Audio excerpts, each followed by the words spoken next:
Baik, selamat siang untuk semua. Kenalkan saya Sianenuli NIM 2201080012 kelas 1A. Fakultas Keguruan dan Ilmu Pendidikan, jurusan Pendidikan Ekonomi, Universitas Nusa Dana. Saya akan menjelaskan mata kuliah dengan ekonomi mengenai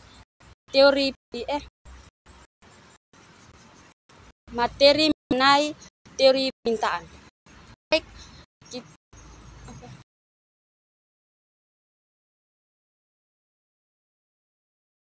kita harus mengetahui apa itu hukum permintaan.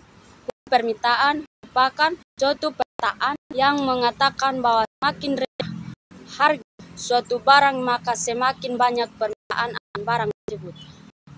Permintaan merupakan sebuah keinginan seseorang atau konsumen terhadap barang tertentu diperlukan pun di permintaan.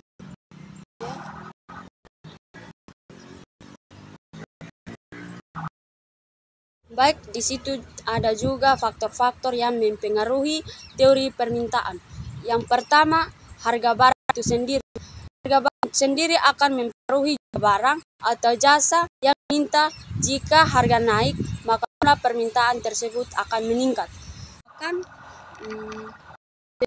Bahkan seseorang konsumen berbagai barang tertentu diperlukan maupun yang diinginkannya. Dan ada juga faktor-faktor yang mempengaruhi teori permintaan. Yang pertama, harga barang itu sendiri. Harga barang itu sendiri merupakan jumlah barang atau jasa yang diminta. Jika harga naik, maka jumlah permintaan tersebut akan meningkat. Sebaliknya, jika harga turun, maka jumlah permintaan barang atau jasa akan semakin menurun.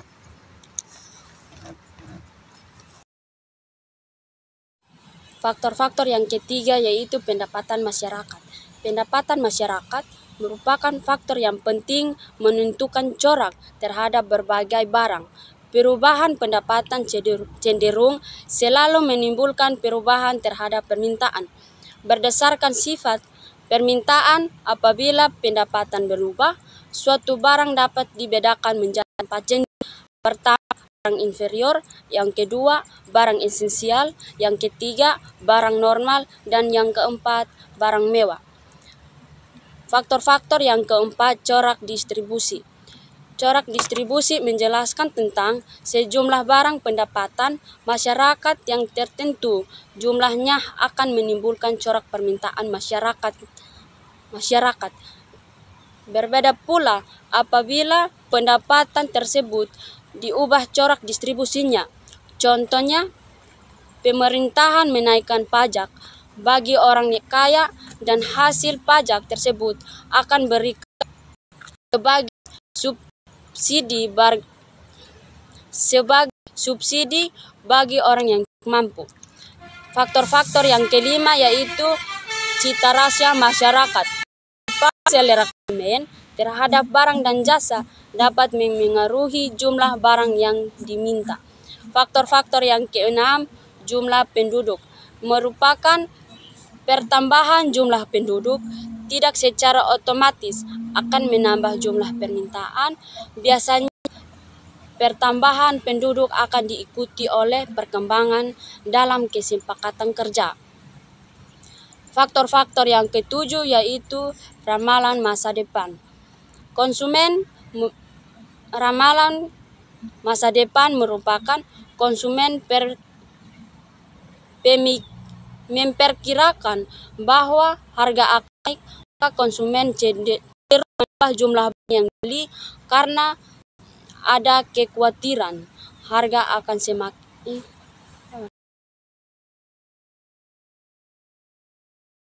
Baik, faktor-faktor yang ketujuh masa depan merupakan konsumen memperkirakan bahwa harga akan naik, maka konsumen cenderung menambah jumlah barang yang dibeli karena ada kekhawatiran harga akan semakin mahal. Menggambarkan hubungan antara suatu barang dengan jumlah permintaan. Permintaan ditinjau dari jumlah orang yang meminta, maka permintaan itu akan dibagi menjadi dua bagian, yaitu yang pertama, permintaan individu. Permintaan individu merupakan jumlah suatu barang komoditas yang tersedia dibeli selama periode atau waktu tertentu, bukan fungsi tergantung pada harga komoditas itu. Pendapatan individu, harga komoditas lain. Pendapatan individu, harga komoditas lain. Dan cita rasa individu, permintaan